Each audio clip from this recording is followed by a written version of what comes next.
Welcome to the Sellernomics Podcast. In today's episode, we'll be featuring one of the many great tools and software available to Amazon sellers to help you grow your FBA business. A special thank you to our sponsor, GETIDA, the global leader in FBA auditing and reimbursements. Get $400 in free FBA reimbursements at getida.com/Sellernomics. Now it's time to show us what you got with your hosts, Rob Stanley and Lisa Kinski. What's up, everybody? Welcome to today's episode of Sellernomics. Show us what you've got. My name is Lisa Kinski. I'm joined by my co-host, Rob Stanley, and we have a very exciting guest for you guys today. So we are speaking with Mels Terlouw with Intellivy, and what's even more exciting is 2 days after this episode comes out, our episode of Sellernomics, where we get even more in depth about what Intellivy does and how you can uncover those customer insights. That interview is going to come out in 2 days, the same week. So you're going to get even more info immediately after this. But let's go on ahead and jump and bring on Mels. So Mels, how are you doing? Good, thank you. Honored to be here. Wonderful.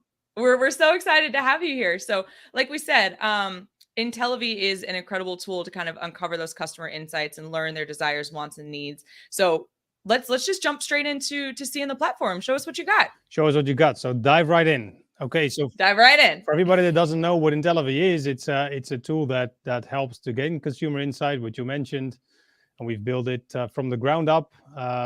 Started with that in 2017, then got a bunch of friends invited to it as well in 2018, created a mastermind around it, and then we came public in 2022. So pretty fresh. It's not new. There's years of knowledge and stuff did go into this, but yeah, let me show you what it actually is and how the thing works. Perfect. So this is basically the dashboard, and I'm going to run you through some of the campaigns that we do. So the main purpose, what we found back in 2016, 2017, we're using a bunch of tools, and there were tools out there that had things like A/B split testing and A/B testing, but it was for us not enough. We just wanted to get much more context around our products, getting much more insight about what actually customers' needs, want, and desires are, and that's how we build Intellivy. And first, we started with our own customers for our own brands, but then we found out that was creating too much bias because these people had a bias towards our products. They were our customers. So anytime we asked them a question about a product, they were like, yeah, your product is very good, and this product because the brand is very good and stuff like that. So we want to have like unbiased opinions from people. So then we established our own database. I think over the last couple of years, we spent over $2.5 million in acquiring the right people. And right now we have over 320,000 people in our database. But yeah, the good things what we do. So let me show you what we actually do. So if you are on the dashboard, you see the and we always start with jobs to be done. That's actually the focus that we have, because we can show you a specific campaign type, like a poll, for example, but you can use the same poll for different purposes. So we thought we should fix that in another way. So that's how we came up with the model of jobs to be done. There's an entire book written about jobs to be done. So how to make the business of our customers easier. And for ourselves, it was kind of easy over the last couple of years. We were living and breathing this whole thing. But when we came to the public in 2022, we found out that people had a hard time understanding what it actually did. And that's not strange, because the mastermind where we released the tools to in 2018, they had a 4-year head start, and it took us a pretty long time altogether to understand the real depths and insights of like how the thing can work and what kind of data you can get out of this. And now actually new customers coming on, we try to give them like a very quick start. So this is what we did. So if you go to the dashboard, you see polls, and then you can see like get insights about your main image, improve your image stack, validate your product ID, learn from your competitors. These are 4 of the jobs to be done, which are most important, at least for us in our business. And then you can go click and you can choose a specific poll type. If I click here, for example, you see that there's like several things that you can do. You can get insights and ideas, which is very important if, for example, you don't have an image variation yet, right? Because if you do an A/B test, you already have 2 versions of your image or 3 versions of your image. You just want to know which one is best. Well, Get Insights and Ideas is for the moment before that. So you don't have an idea yet. You don't know what to do. You just want to have ideas of like what actually to change in your main image, for example. And then you can start here and you can create a poll, and it will send you to the marketplace poll where we simulate the marketplace. And then we ask people the question, which product would you like and buy? Which one do you not like and would not buy? What do you, for a certain situation, the problem that you have, what would be important for you to consider when you're looking for products? That's what we ask here. Here, actually, we have different variations. So you say, I have already 3 or 4 or more images. You can click there, and then it sends you to another options. You have the competitive comparison campaign where you can test your product or your image next to your competitors, and you have already like 3 variations of your image. We have the ranking comparison where you can have like 6, 7 different images, and you can put them in the right order. And then we have the dual comparison, which is basically the head-to-head poll that everybody is probably familiar with, or a lot of people are familiar with. This is our favorite. This is what we designed specifically for this reason. But let's go back a few steps and let's show you actually, if you run a campaign like this, what does it look like? And then I will show you an image tag campaign to improve your image tag and what that will look like. And then I have another case study that I can show you that's actually pretty fresh from data we had on one of our own brands for last week, which is pretty interesting. So that's a quick rundown of what we're going to walk through today. So this is a result of a marketplace poll, and just to harvest some insights. So we took like 5 different products as the insulated coffee mugs. And on this page, you see several things. So first of all, we have the situation. A situation is very important because you have to write a situation to frame the people with the right perspective, right? What we're doing, we're trying to simulate the marketplace. We want to simulate the first step or one of the steps of the customer journey. And in order to do so, what happens if people are going to buy your products? They go to Amazon with a problem in mind and they want to get it solved. So they have a problem in mind, they say, and then they have a keyword in mind. So they type in the keyword, they go search for products. With this, if you have a simulated environment, we have to simulate that same idea, that same problem. So what we do, we have a situation that we craft, and you don't have to do it yourself. It's just done by AI. You just give in the keyword, and this is what AI will come up with. So in this case, you want to grab a coffee on the go, but you don't want to lose its heat before you can finish it. An insulated coffee mug might be what you need.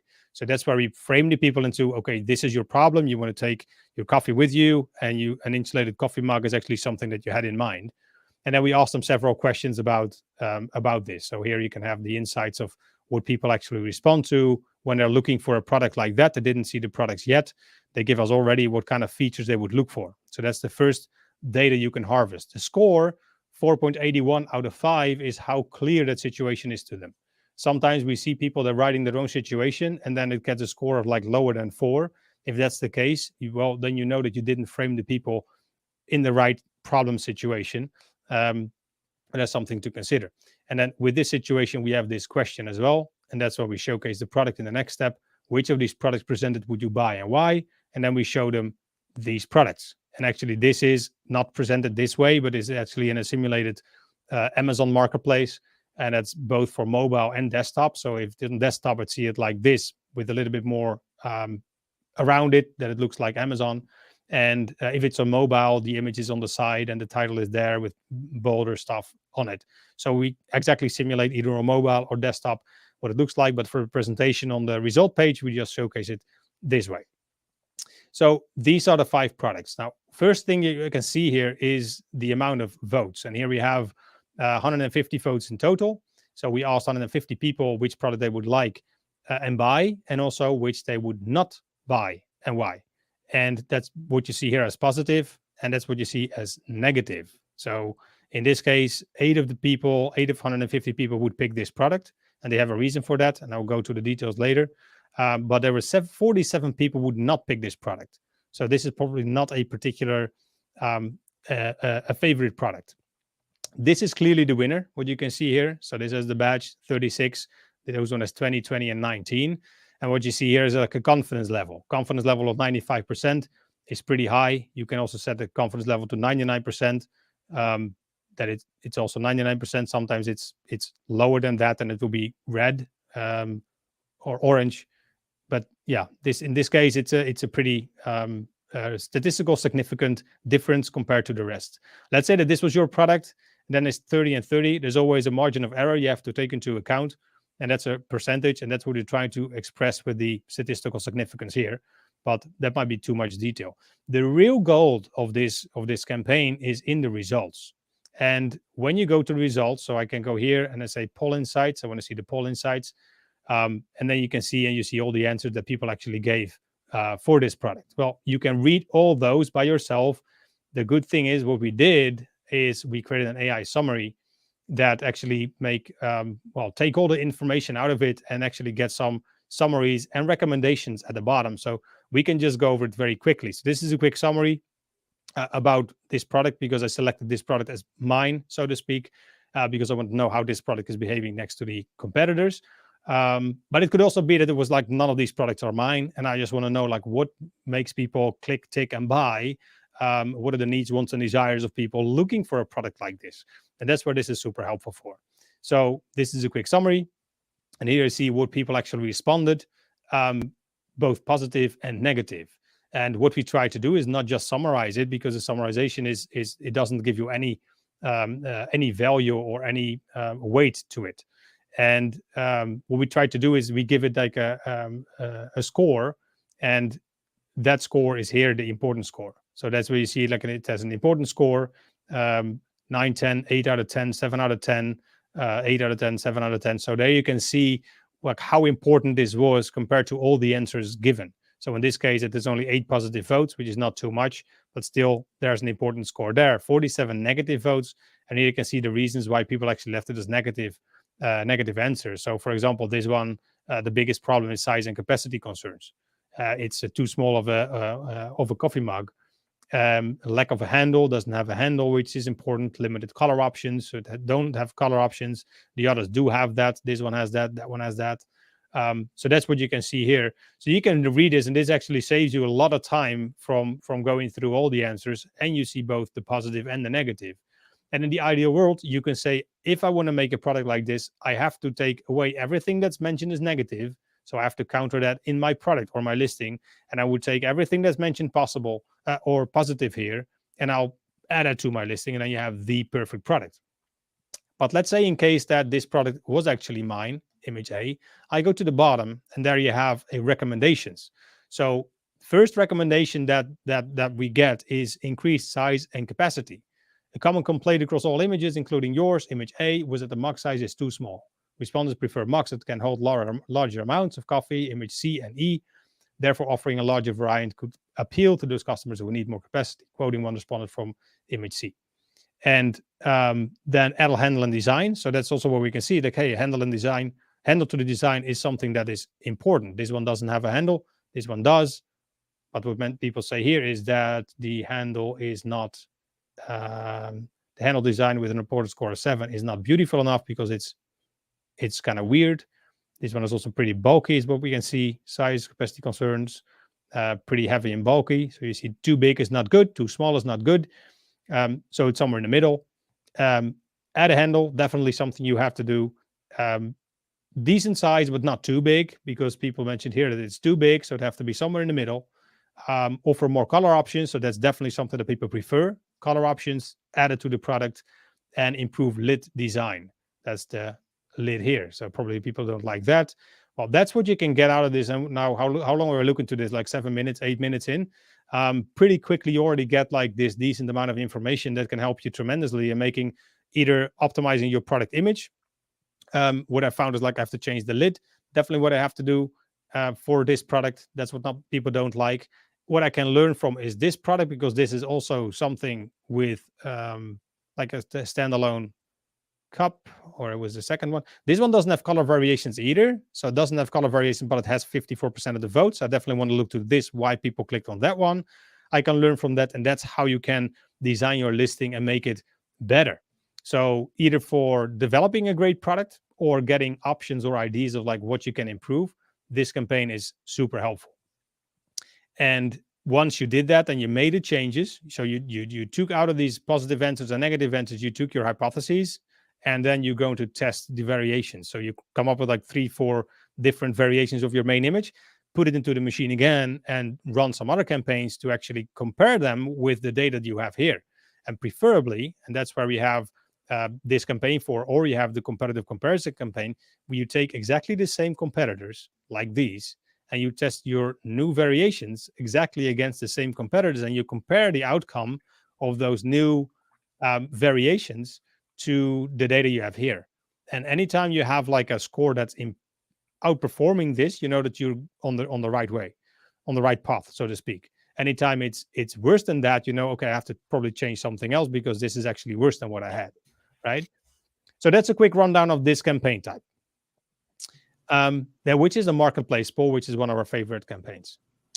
The next one that I want to show you guys is an image tag poll. So as this focused mainly on the main image, like the image, the product tile, so to speak. So it's the main image, the title, the price, and the stars. That's to get a click. That's CTR driven, right? So you get a click, but then when people land on your listing, what happens? You have to persuade them to buy your product based on your image tag. That's the single most important element on your listing, is your image tag. So why not create a campaign or test that out as well? So what we did, we created an image tag poll. And there we can put 3 image tags next to each other. And this is actually what it looks like. Well, we also make it look exactly like Amazon on mobile and on desktop. So it's not like what this looks like. But here, customers can go through the images one by one, and then they have to watch them all. And then they have to select which of the image tags they like most.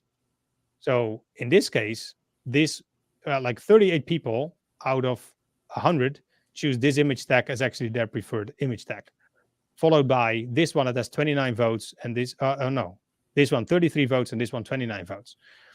Well, you see the difference is not that big. But if I scroll down, and we always love this because this is actually taking the positive and negative together. So you see that this bar, the negative, this has the highest positive and the least amount of negative votes.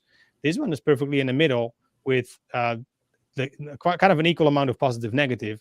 And this has like 29 and 46 negatives. So you see that the bar is actually increasing. That's what we've found very helpful because we want to have more bang for our buck. So if you only ask for the positive, we would have said like there is not too much. Well, statistical significance might be kind of different to interpret, but with adding the negative, it actually extends that. So it multiplies that factor. And then you see the difference is absolutely pretty clear that this one is the winner, this is the middle, and this is the third one. But it can also be that this one has like fewer positive votes, but also fewer negative votes, and it would be on the bottom, and this one would be better, or this one will be on top of that based on that, right? So it's kind of different from that perspective. But we do not only ask what image tag people like most. It's also they give us the answer why, of course, in the qualitative answers. But we also ask them like which of the images actually was the most important for them to make that decision. And that's where we come up with the votes as well for image tag A, for example, which image is actually the best. And then we can see the amount of positive and negative votes they have for the specific image in image tag A, specific images in image tag B, and specific images in image tag C. So in this case, for example, what I see here is like in image tag C, there is one image that has 17 positive votes and 3 negatives, which people prefer. It's like one of like the highest numbers. So that's in image tag C, third image. So this is definitely an image people like a lot. Very informative image. If I check other images, I can see that this one as well has perceived a high value, 13 positive votes. So you see that for this product, with the problem that we created here, with this situation, these images resonate most with the people. So just seeing some live actions of the product.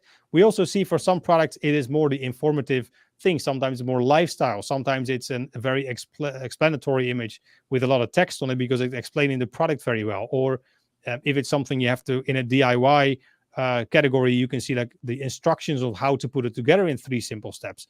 That's also stuff that we see. So it very much depends on the specific product or niche you're selling in. Supplements have a completely different perspective from that, for the images. So it's not one thing. It's like sometimes you see these pages of like, oh, these images are recommended. It's always lifestyle images are recommended. It's not the case.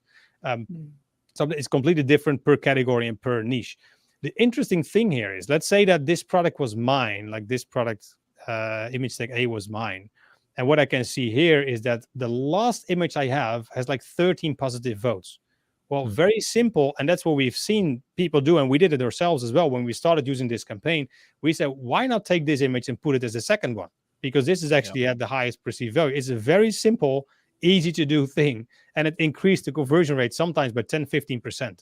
And I would say we have seen things up to 30, 40% by just learning from your competitors, but just by reordering, like 15% increase in CVR, we've seen. The thing is that people, if they go to a listing, and this is image tag A, so they go to the image, they don't like the first image, they scroll to the next, they don't like the second image, scroll to the third, and they don't like it, they don't look no further, right? They just click the back button, find another product.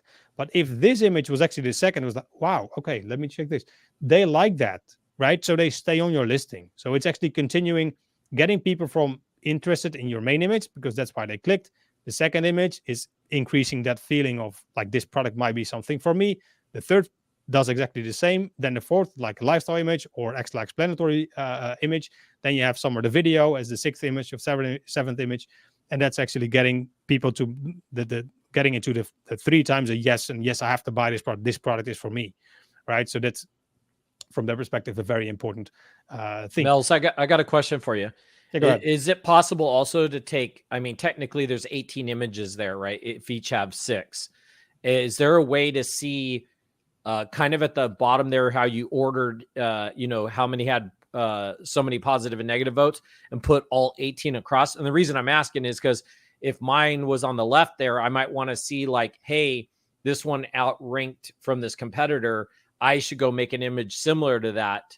So that way it's my second image or third image like that, not just my images, but is there a way to see kind of them ranked all together against each other?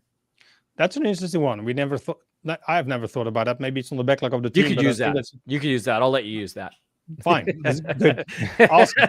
And it makes sense. What you're saying makes sense, that we kind of make a ranking of like all the images in the image stack and which one was actually the best.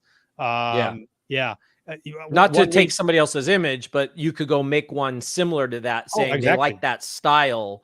So I'm going to make an image as my second one similar to that, and my third one similar to that, but my fourth one was better than theirs, that type of thing. So you could almost start like using the competitors' images to make your own images and your own style, but similar, to see what people like. Oh, absolutely. That's one of the purposes of this campaign. Like, and it's not to steal it, but stealing it, getting good ideas is like you better steal it than think about it, right? Or copy it. That's the cheapest and easiest way. But yeah, definitely for inspiration, this is killer. And we do these campaigns. If we go into a market, we don't sell in that market yet. First thing that we do, we take 3 good selling items, put them into a campaign like this. We do a marketplace poll, we do an image tag poll, just to harvest the reasons with like, what do people like to see? That saves our team so much time, and we give them much more direction. Like, hey, you have to make an image like this because that's what resonates with this audience buying a product for this specific reason. And then we can just harvest the information from the people, like from our competing listings. Because if you go to a competitor listing, and that's the thing, like I can say I like this image, but I'm not sure if people like it. I like it. It's a nice lifestyle image. But if I go to option B and then let's see, 4 votes, 4 negative votes, this is not very high perceived. Right. In this case, this is much higher. And there's a reason for that. So, yeah, I would probably go with this, although it's not what I would feel that is the most important. And it doesn't say that this is bad. It just shouldn't be in the front. So I think this one actually did pretty good job by putting this one in the front. This is actually the second image, which is good. This is also high perceived positive votes, 7. So I think almost that this guy maybe ran an image tag poll in the past. I'm not sure. But the order is actually perfectly played out. But yeah, I think it makes sense to see an order of like the best images out of all these in a little bit longer list, and to pick from those. Absolutely. Yeah, I like that idea. Yeah. Mels, can you just mention something about if you're expanding into a new marketplace, you guys will test it out and see what everybody likes. Can you show us the toggles that are available through Intellivy for audience targeting? Like if I want to sell that insulated coffee mug that looks kind of like a Stanley cup, and I want to target millennial women in the US, can you show us kind of what we can yeah, sure. Who we can show it to and get polls from? Yeah, exactly. So we have age distribution and gender distribution. It's all included in the price. So you can have female, male. You can do a 50-50. You can do a mix of, I want to have like, so you can even go to Amazon and see like, hey, my product is bought by 20% male, 80% female. You can have a slider exactly say the 20% male, 80% female. You could say the age ranges. I want to have so many people from this age range, so many from that age range. You can do that all. And even now we're working on like getting much more in depth with the targeting. We didn't have that up until now. We're working hard on doing this.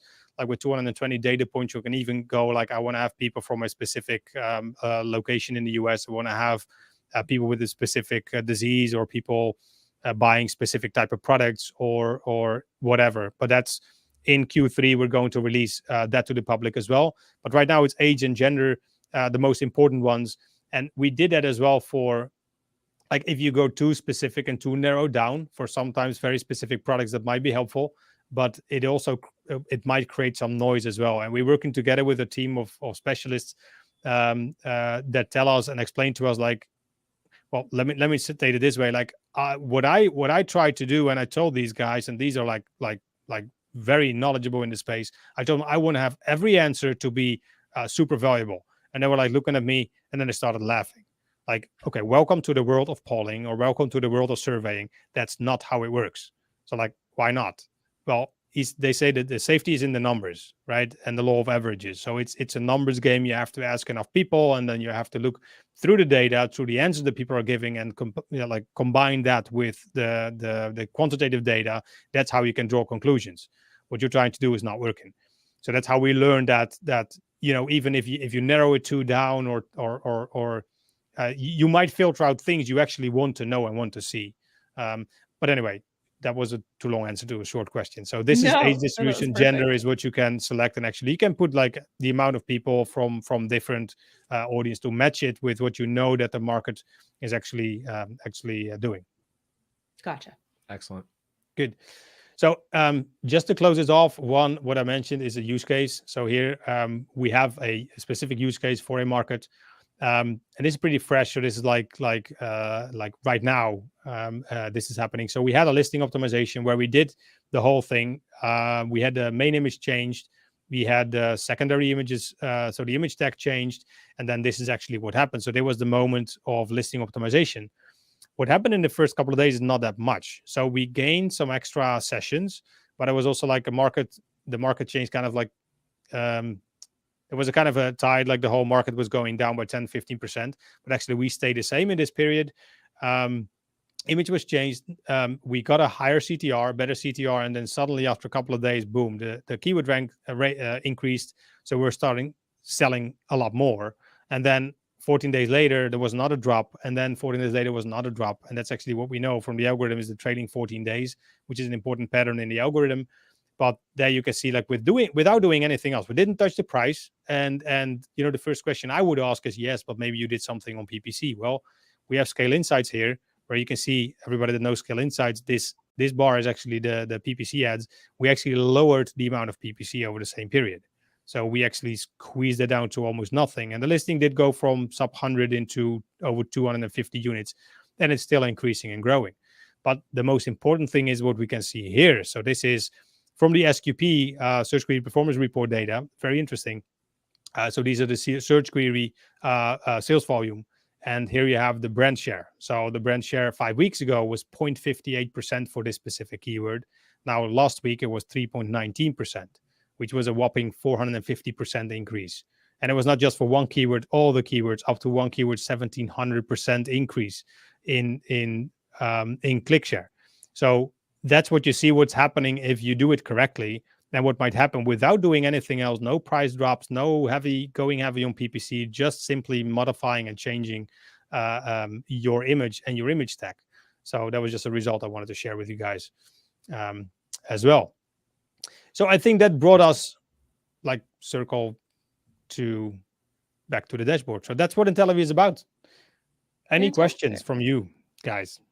No, I don't think so. It's definitely like you said, you've put a lot of work and a lot of time into developing this tool, and it absolutely shows. I think that it's a fantastic platform for sellers to use. Let's talk a little bit about the pricing and kind of maybe the ideal customer profile to use in Intellivy. Like, how much is your tool? Is it a subscription? Is it per respondent? How does that work? Yeah, we have we pay per respondent. So we have some plans and pricing in place. So there's a free plan, and for the free plan you have a little bit higher price for the pay as you go. So for the votes, for the applicants we actually say, because some applicants leave multiple votes, so it's the applicants that you pay for. That goes from I think 75 cents up to the more complex campaign where people have to do a lot more, like the image tag poll. They spend more time on the campaign, so we pay the people better because we want to have a good output. Those campaigns go up to like $2 per answer. Then the marketplace poll, the same thing. It starts with I think $1.10. Then you have the positive negative is 10 cents added to it. And then if you have like per variation that will take more cognitive load from the people, we pay the people extra, so the price increases. But there's in Intellivy, if you go to intellivy.net and then you see the pricing, we try to explain that as good as possible. And then we have the packages of like $150 per month, where $120 per month is going into your wallet, so you can spend that. And then the price is going down as well for your price per applicant is going down. The biggest package we have is $970. You get $1,000 in your wallet, and you can spend that, and that's actually the cheapest applicant prices. So it's a model of it's mainly pay as you go with a monthly subscription that will lower your price and the money you will get in your wallet to actually be able to spend that. Awesome.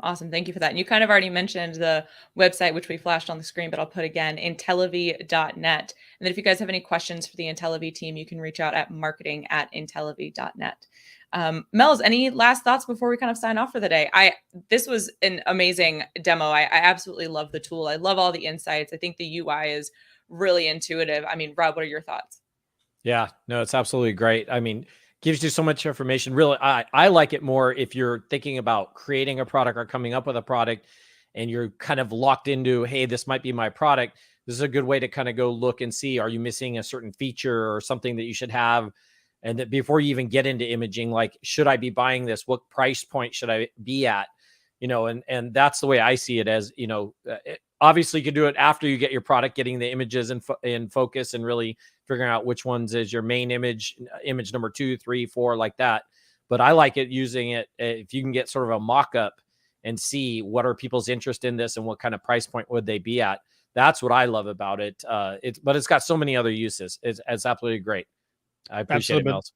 Well, what you say is right. Like we never develop a single product anymore without utilizing Intellivy to the bottom, right? So, and that how Intellivy came into being was with a big problem, like a mistake that we've made, and I think we talk about it next week a little bit more in depth. But absolutely, I mean, to get ideas, and we even made tweaks in products that we've not been able to if it was not for Intellivy. We need to have these answers to actually get it, because sometimes it's not common sense. You need to dive into the consumer's mind, and they say, oh, why do people think like this? And then you can fix that actually in your product, and you can see what a negative effect that might have if you would have that. What we found, for example, was too many features. The whole market was going into, let's stack some extra features in a product. And when we actually did a poll, people say, well, it's too cluttered. I don't get it. It's too much of that. The average was like 7, 8, or 9 features. And there were even ones that are competing with 10 features of the product. And we only found like 3 very important ones. So we stripped. So we did go to the manufacturer. We said, we only want to have 3. Well, everybody's doing different. Doesn't matter. We want to have 3. And this product was a home run. So we made it actually simpler based on the data that we found. So actually, to the point that you're mentioning, is spot on. Amazing. And you guys, asking your best friend and mom for a product like review is not an accurate representation. So use a tool like Intellivy. Mels, thank you so much for walking us through this and for your time today. Really appreciate it. It was an honor to be here. Thank you. Thank you. And thank you for everybody who tuned in. If you liked what you saw today, be sure to give us a thumbs up, share your thoughts in the comments, subscribe to the show, and we will see you on the next one. Thanks for joining us this week on the Sellernomics Podcast. Special thanks to our sponsor, GETIDA. Did you know that Amazon probably owes you money for FBA reimbursements? Get $400 in free FBA reimbursements at GETIDA.com/Sellernomics. Be sure to join us again next week for more great tips on how to grow your business. And thanks again for listening.